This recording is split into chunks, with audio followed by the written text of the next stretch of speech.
আজকে আমি বরবটি রান্না করতেছি। প্রথমে দুটো পেঁয়াজ কুচি করে এবং রসুন সহ ভাজি করতে বসাই দিয়েছি। পেঁয়াজগুলো একটু লাল হয়ে আসলে এখানে মরিচের গুঁড়ো, হলুদের গুঁড়ো দিব।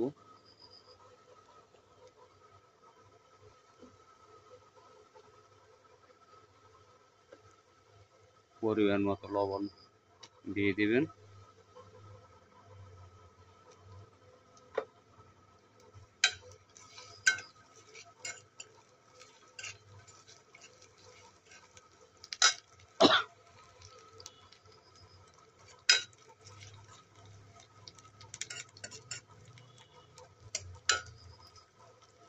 আপনারা দেখতে পাচ্ছেন পেঁয়াজগুলো একটু লালচে হয়ে আসছে।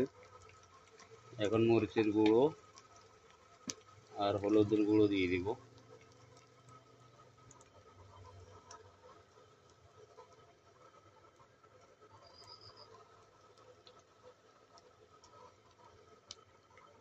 দুশো 250 গ্রাম বরবটির সাথে 2 চামচ মরিচের গুঁড়ো দিলাম।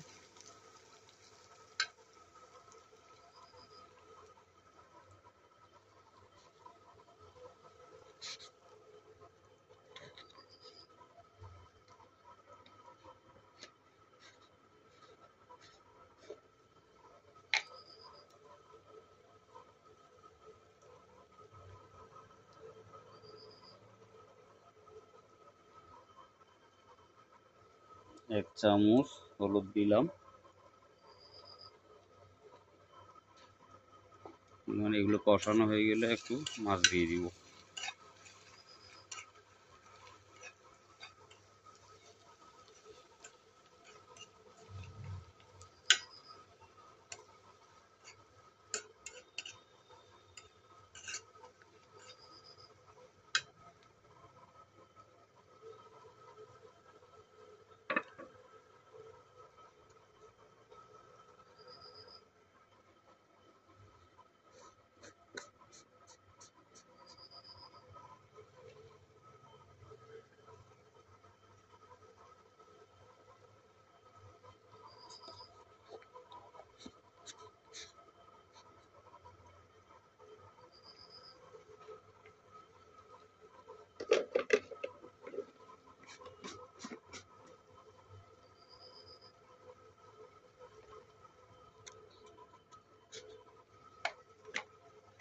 সহজ রান্না, এখানে তেমন কঠিন কোনো কিছু নেই।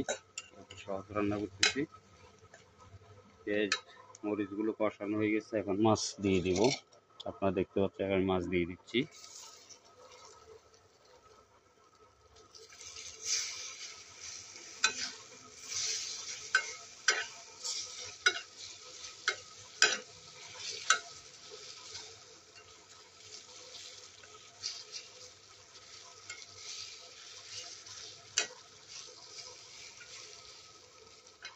হালকা একটু পানি দিব মাছগুলো কষানোর জন্য।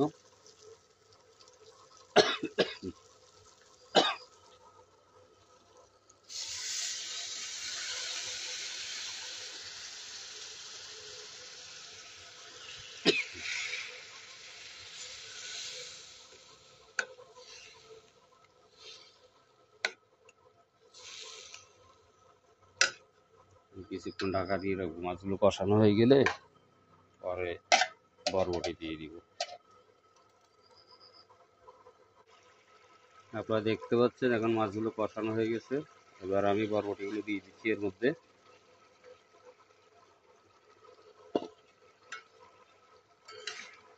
মাছ আমি উপরে উঠে দিইনি, একসাথে রয়ে গেছে।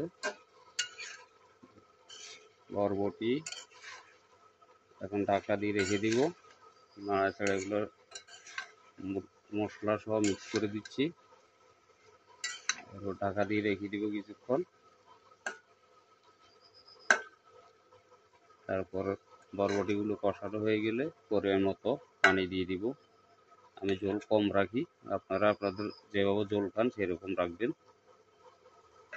তবে ঝোল কম রাখলে খেতে ভালো লাগবে।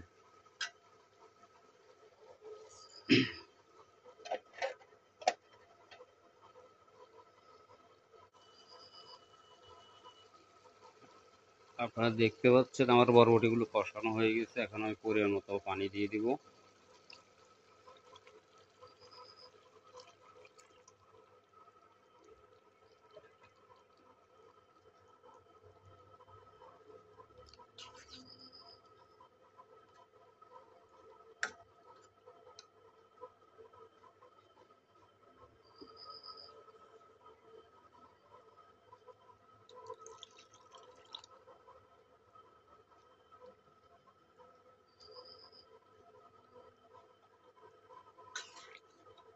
পানি দেওয়া হয়ে গেছে, এখন আবার ঢাকা দিয়ে রেখে দেব।